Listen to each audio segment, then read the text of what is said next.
Greetings, Amy Showalter here to share with you my lessons learned from clients this year and what I'm observing out there in the political involvement world. And I've got a handy list here that we'll go over. Number one, I've learned this year particularly that the smartest people in the room aren't. The smartest people in the room aren't. I've had several clients that have struggled but have had to successfully push back with people in their organizations who outrank them by a great deal and who have very strong opinions about how things need to be done relative to grassroots engagement and political action committee involvement. But the things they are suggesting were just flat out wrong. I mean, some of them were so off base it wasn't even wrong. And so these savvy professionals have to push back in that situation. My friends, you've got to show you know. You have to show you know more than the other person who thinks they know better than you on these things. Otherwise, they don't need you. Otherwise, we don't need your positions. So we want to make sure that we push back with professional courtesy and so forth, but you have to do that occasionally. And remember that the smartest people in the room aren't. And actually, there's been research done by Tabor and Lodge's recent research where they showed that people who are politically sophisticated and knowledgeable are harder to convince of issues in terms of changing their mind on things than other people because they have such confidence in their mental capabilities and their intelligence that they're not going to listen to you. So many times we look at those folks and think, well, I'll just sit back and I'm not going to challenge them. But you really need to. And you need to do your homework and have your evidence. So that's number one on the list. Next, you really have to take a canary into the coal mine.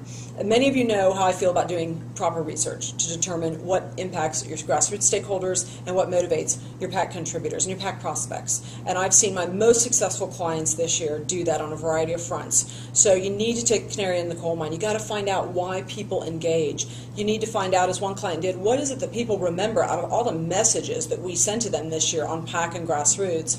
What's the one real salient thing?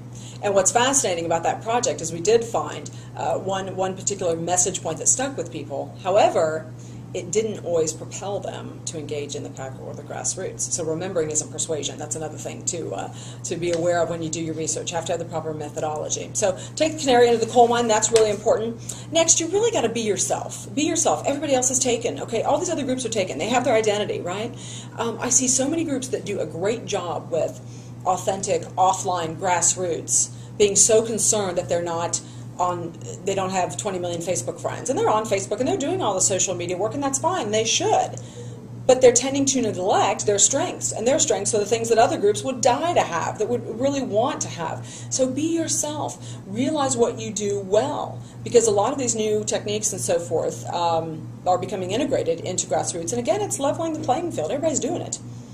Your unique value and your unique strength is what you need to hone in on and build from that. Many of you, I'll be a broken record one more time, but many of you know I believe that you build from your strengths. You accelerate your growth from building on your strengths rather than shoring up weaknesses. So be yourself, work from your strengths. Next, you really need to focus on the main and plain of grassroots and PAC.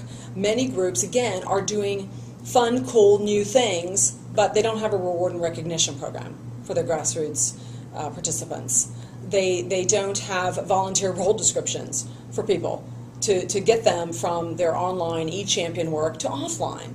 So there's some of this basic work, the main and plain stuff that's not as sexy and exciting that they're neglecting, and that does impact engagement and volunteerism in the future on other things as well. So those are the main points. I'm always leaning forward in my seat taking notes with my clients as well, but those are the ones I want you to remember for this time of Amy Live and Uncut. Thanks.